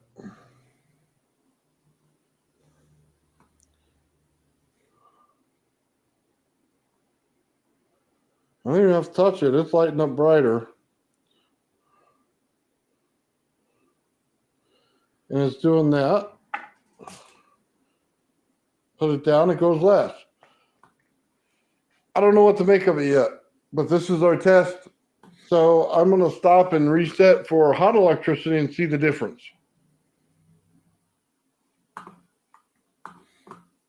Okay, sorry, I'm reading something in the chat here. Object reduces by 6 grams. So one thing I'll warn you, if you're putting something on the scale, please understand there's different effects that could go on. It could lose weight and still not be anti-gravity. So that's why I don't do a lot of tests with any scales. So I could create pressure on a plate with no problem inside of a dielectric with paper and aluminum foil and get the thing to reduce weight. But it's still not anti-gravity. You can get it to a 0 point and it's still not anti-gravity. It is simply pressure down on the plate. And you have to watch for that. So I haven't seen his experiment. Maybe he's got something different, but yeah, just watch out because some of it's not what you think it is. Let's see. Yes, ground.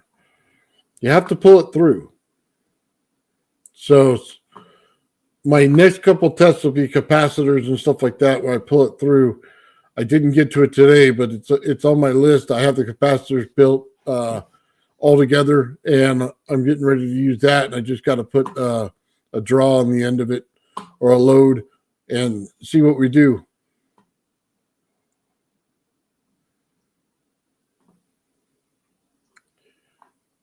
I don't know that anti-gravity is weight reduction. It's fields and how it interacts with the air around it. So let me just tell you this. I've been doing a lot of water tests, and I'm putting energy into the water. So when I do that, am I changing the magnetic field of the water? And that's what concerns me. Am I doing something to change the magnetics to the water? So is it pulling the energy, holding the energy? What is it doing? We can see that the glass has capacitance to it, but it doesn't activate unless you have the water. So my question is oxygen the link between air and between something else? Is oxygen the link? It's kind of a curious question when you think about it. If it is, it makes sense why this energy was used in other devices, and they said it has some kind of a gravitational effect. Well, if this is filling in your field and we're able to control the air in that field, that'd make all the sense in the world. So, yeah, it's kind of an odd comparison, but in the water, remember, it's hydrogen and oxygen, and then you get oxygen in the air, and then it blows out other material. And I can't tell you what that is, but it might just be other gases. So, okay, hydrogen is the link. Yeah, if I wanted a hot air balloon, I don't know how you get hydrogen in it to fill up inside the fields. So,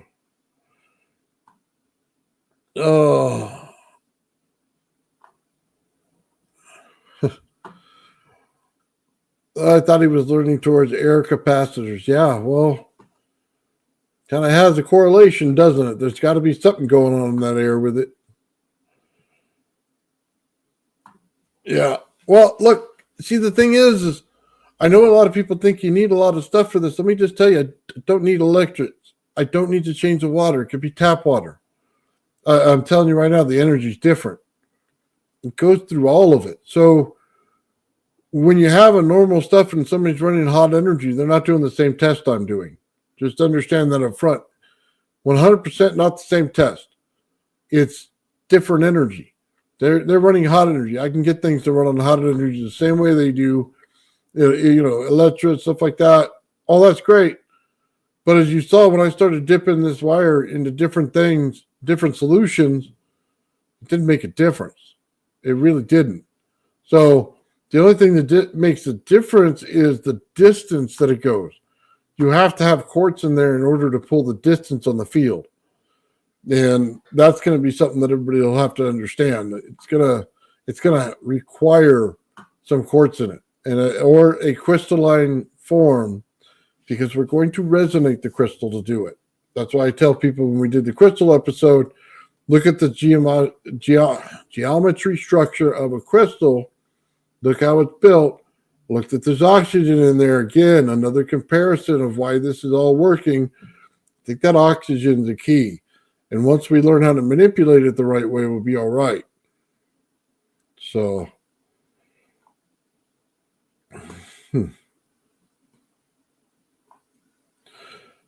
yeah, this energy is so much different. It literally acts like an energy well. That's the best way I could say it. A usable energy well. Okay, Ben, are you about ready?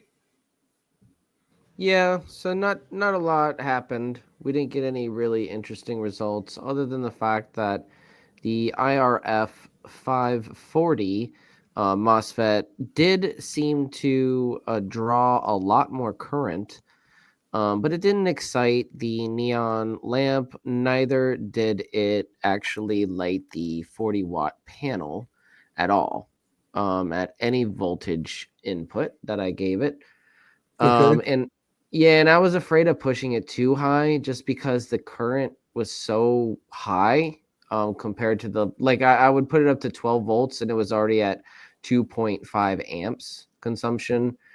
So I was afraid to push it more because I think that MOSFET is only rated for 5 amps, if I'm not mistaken.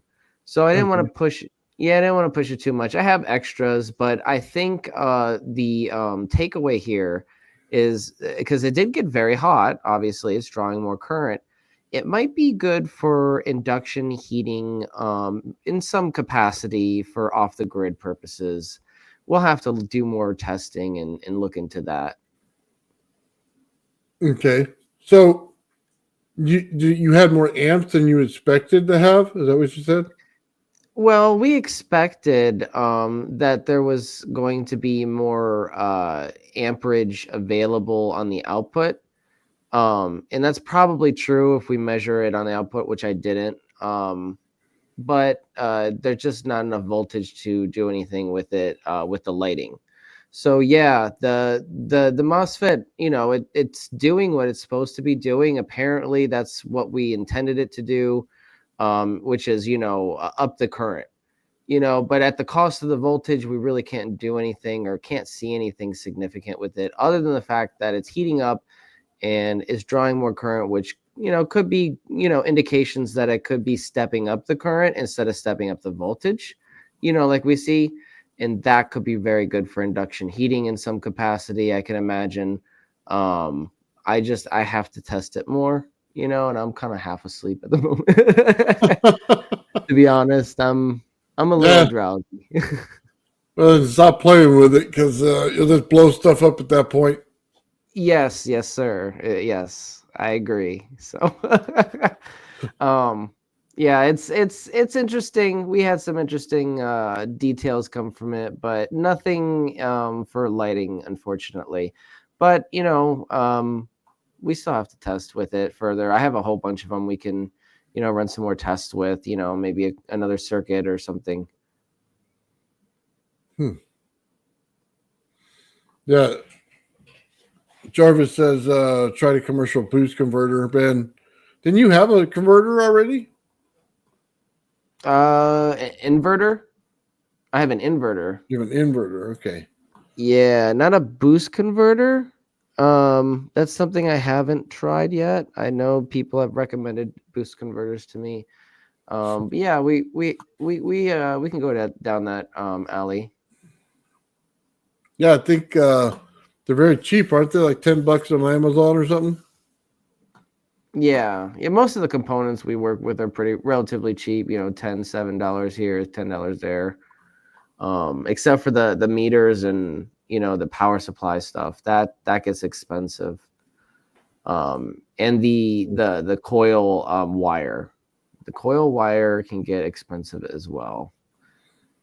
Oh yeah, that's probably one of the most expensive things. Yeah, and all the coils that I build, Ben, that's the kicker right there. Yeah, I hate buying like a pound or something of wire and just doing like one experiment. So I like to buy 5 pounds at a time. So $100 to $200 in that range, and then right. Yeah, what was it, 20 gauge? I think it was. I ran on my Joker coil. I think I paid like $130. It was a little bit thicker than the one that I have. I'm running 23 AWG, but you just get a little bit more current out of it, I imagine. Well, I could handle the stress of what I put this thing through. Yeah, with a Tesla coil. Yeah, because I don't think, mine might be on the verge of not being able to handle something like that. With a 23 gauge, I'm not, too confident in hooking my coil up to a Tesla coil. Right on. Yeah. Blow it out. Dude, I put hot voltage through it, and my Tesla coil absolutely hated it. It's mostly voltage, or is it any current at all? Yeah, it's a little bit of current, but mostly voltage. It's mostly voltage. It just threw me so far out of resonance, hooking it just right to my number 2 coil. It wasn't worth it. Yeah, I think I have to run the Slayer exciter to get it to work with it. And I didn't have it ready at the time. I just had my ZVS. Because it goes so far out of resonance, I need something that's self-correcting, like the Slayer exciter is, in order to get it. Right. So yeah, no, like something that's self-correcting or self-oscillating, like simple, like the Joe Thief is self-oscillating, and it's just it works, like you don't really have to mess with it too much. You know what I mean? Yeah. Oh, by the way, it's the side of High Sciences. If you got something cool, man, by all means, send me an email. It's attached to my YouTube account, and let me know what you got going on, what with a breakthrough, and then we'll see if we can't have you on and show it. Oh, Society's got something he wants to present. That's awesome. Yeah. Everybody likes when everybody shares, man. So you got it. Bring it. I'd love to see it. Hey, you know what I say? Sharing is caring. And that's what you gotta go into it with. Sharing is caring, folks. Sounds like a Care Bear. Oh yeah. I'm a big fat Care Bear because I care about you.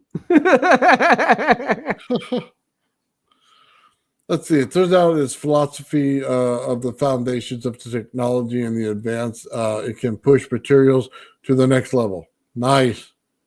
That would be cool. Yeah. And Vor said most OU systems start with a boost conversion of some sort. Really? I didn't know that. I didn't either. So we're going to have to take note of that. Vor's has some very insightful Jarvis comments. Yeah. I know it says Vor on there. It's Jarvis. Oh, that's Jarvis? Oh, I did not know. No wonder. That makes sense. Okay. Well, it's coming together, folks, for me at least. Like a choke. Hey, you ever looked into that, Ben? Like instead of running, how do I say it? Instead of running the MOSFET the way you're doing it, run a choke. What does that mean? It's basically a little magnetic donut, or a ferrite donut, I should say. And it's got like an inductor? Yeah. That's all it is. It's a little inductor choke. Yeah, it's the same thing. It'll bring heat to it, so it'll bring more amps, and it'll convert some voltage to amps. Oh. Yeah. Yeah, that could work. Just one wire, right? Just one wire around a ferrite core. Yeah, one wire through the whole thing, yeah. You can just take it off something ZVS board you blew up and try it. Maybe you don't have a bunch of those. I do. But yeah, they're pretty cheap, man. Bingo bango. That's right. Captain. Yeah, that's what you need. Just try one of those. I mean, look, worst thing you could do is fail. Just don't have the power up all the way and see what it does. Yeah. Well, I actually I do have a new coil frame that I'm about to give to my lab partner. He's gonna have his lab up soon, and we're gonna have somebody helping me test the coils, which is gonna be pretty cool. And I also have a new shade of transparent green coming for your guys' versions of the Lightning Thief. So that's gonna be neat. Yeah. Nice. What I'm gonna do is I'm gonna get the screw terminals. So it'll have like it'll just be very simple. It'll have a potentiometer at the top, and then it'll have 4 screw terminal, like a 4-block screw terminal, and it's very simple. Just that's it. Very nice. Real quick, Society of High Science says that he doesn't want to share that particular thing he's working on. He might be able to teach versor vector math that allows for complex system unification. That would be awesome. Yeah. I would love to hear that as well. So, yeah, if you want to come on and do that, that'd be really cool. So, says he continued Eric Dollar's work on polyphase systems and developed a more advanced math with it. Oh, definitely cool. Yeah, let's hook up and then we'll get you on to share, man. Be really awesome. Yeah, see what you got. That's exciting. Eric Dollard has some really awesome videos that I checked out not that long ago, and I hadn't heard of him before. So, Yeah, hold on. You're doing all this stuff with us and you haven't heard of Dollard? this is going back maybe 2-3 months ago. Yeah, I hadn't heard of Eric Dollard before that. You guys like a super legend and all of this stuff. Yeah. Well, I mean, to be fair, I learned a lot in a short amount of time. There was a lot of information that came at me from you guys, so it all like just got crammed in there, and Crammed it in your cram hole.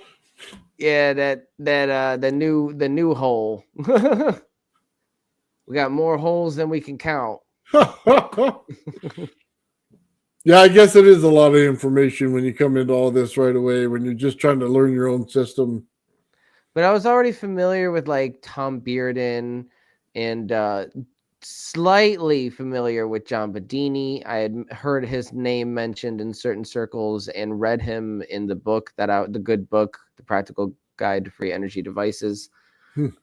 Yeah, so I mean, there's, like I'm not unfamiliar with some of the people, but Eric Dollard was new to me. Yeah, I have to admit. But when I watched some of his videos, he was describing the transverse waves, and he was the one who actually, kind of put it into a visual, like with the jump rope. The jump rope analogy was brilliant. And he's like, okay, this is a difference between longitudinal waves and transverse waves. Longitudinal waves, transverse waves, you shake the rope and the wave goes from one end to the other, right? And you count how long it takes. Well, then you compare that to how long it takes, like say a longitudinal wave, which is basically just pulling the rope from one end to the other, and it's instantaneous, So yeah, it's a brilliant analogy. I'm not sure it completely encapsulates the phenomenon, but it's able to get your mind around how it's possible. You know what I mean? Yeah. Well, that's kind of sorry, my camera's off. Sorry. Yeah, it's kind of why I was surprised, because he has a ton of stuff. Yeah, and there's some other guys out there. Linderman, you ever watch him? I have not. Linderman. I believe that's his name. They'll correct me if I'm wrong. God, there was another guy who does physics, an old guy, and I forget his name right off the hand, but he's like brilliant at it, and he shows you where resonance is and anything. Matter of fact, Peter Linderman, Myke said. Yeah. Okay. Huh.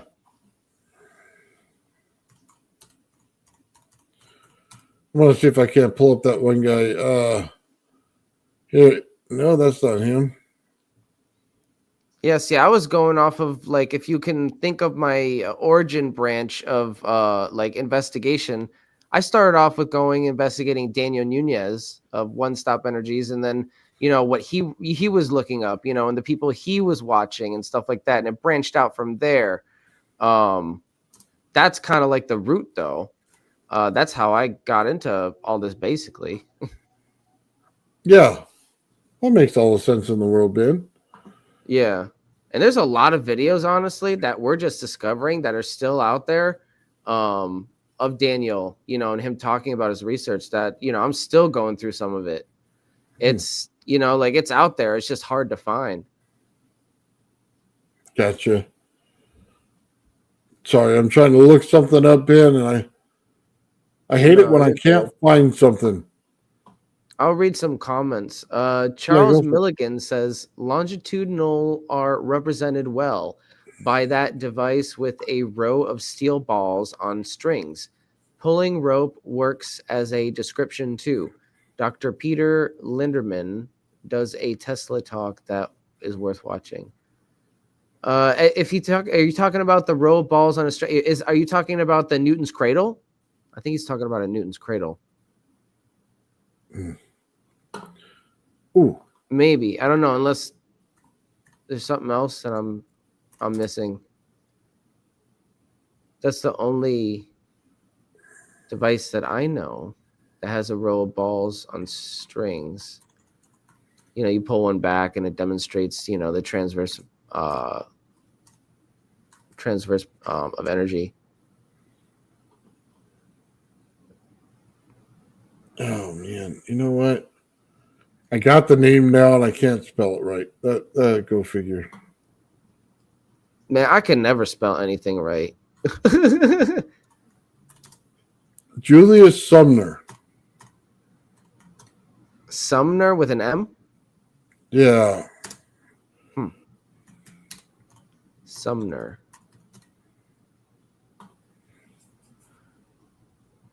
Here we go.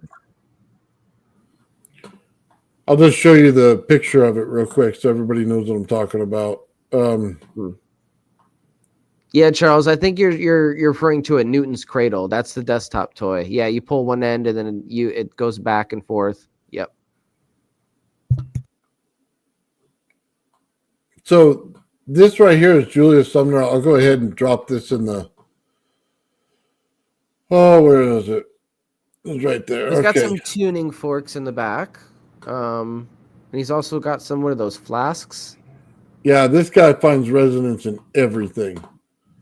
So what it is, he shows you the resonance between two boxes, right? And I don't want to play it because I don't want YouTube yelling at me, but he shows you that. This guy, I've seen this. I've seen a clip of this guy before. Maybe not the entire video. Yes, I've seen this clip before from this video, though. This is amazing. Yeah, he finds the resonance in the tubes. He finds it in the glass tubes. This guy is way cool, man. If you want to learn about resonance and how to find it, he tells you about the guitar strings. Trying to see if he has the other string in here. But I left it in the description in case you wanted to watch it. But this guy is absolutely amazing when it comes to resonance. So, yeah, if you ever wanted to watch something like that, watch this guy. I mean, it looks intense. Look, he looks like he knows his crap. Oh. Look at that face. That guy would school you inside of a minute if you walked into his classroom and talked gibberish. Yeah, no, I would not doubt that for a second. Oh man. Yeah, old school, that's right. Yeah. Well, I'm gonna tell you this, there's not a whole lot of physicists out there that teach resonance like this guy does. Mm-hmm. Yeah, I don't want to get in trouble with the copyright issue. I just wanted to show people who I was talking about. It says lesson 34. So are there potentially like a lot of those videos from him? Not of resonance. I think he's got 3 or 4 resonance videos, but he's got a lot of physics videos. And he does a cool one with pressure in this big jug thing that he has out there, like a 5-gallon drum. And he's showing you pressure differential and stuff like that. So he's definitely one to watch, man. If you just want to just get a basics on physics, watch every one of his episodes. It'll help you out big time. Oh, neat. Yeah, hands on. That's right. So I like that guy a lot, man. I don't know if he's still around or not. I doubt it, but it would have been a fun conversation to have with him based on what I'm doing and then what he would do. So yeah. Better than the people we have now, like Neil deGrasse Tyson and Bill Nye. Oh God. I don't know about Bill Nye. I don't watch him. The Tyson guy, not a chance. That guy is a misinformation machine, and I will not watch. So they're both clowns. They're both clowns. Yeah, maybe. I don't know about the other guy. I've never seen the stuff. I don't know, man. When they start to get political, I'm out. And yeah, I just want straight information on stuff. Yeah. So. No, I agree, and that is a problem. They mix it, and it's it's like get back to the science. Yeah. Anyway, all right, Ben. Man, it's been a great show tonight, guys. Like I said, there's a lot of stuff on my membership page. If you guys want to check it out, I do all kinds of tests all the time. I always put them on there. I always give everybody first looks, and there's some stuff that just stays on there. So anyway, with that said, we got a Wednesday show coming up.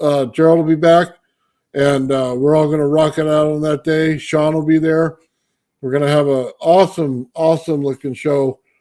Ben, what do you got going on? Anything? Well, in the meantime, honestly, the only thing I'm going to be doing is practicing that new dance. Wow, wow, wow. Yeah, I think it's so cool, man. I had to do it. I had to do it. But yeah, no, I'll mess around with the coil a little bit and give you guys some updates. Yeah, try one of those chokes if you got it. That'd probably work good for you. You probably have one in that, what is it? That amplifier you blew up. I bet you there's one in there. You know what? Yeah, I just have to get a couple of things from Amazon to help me desolder things from the board. That's it.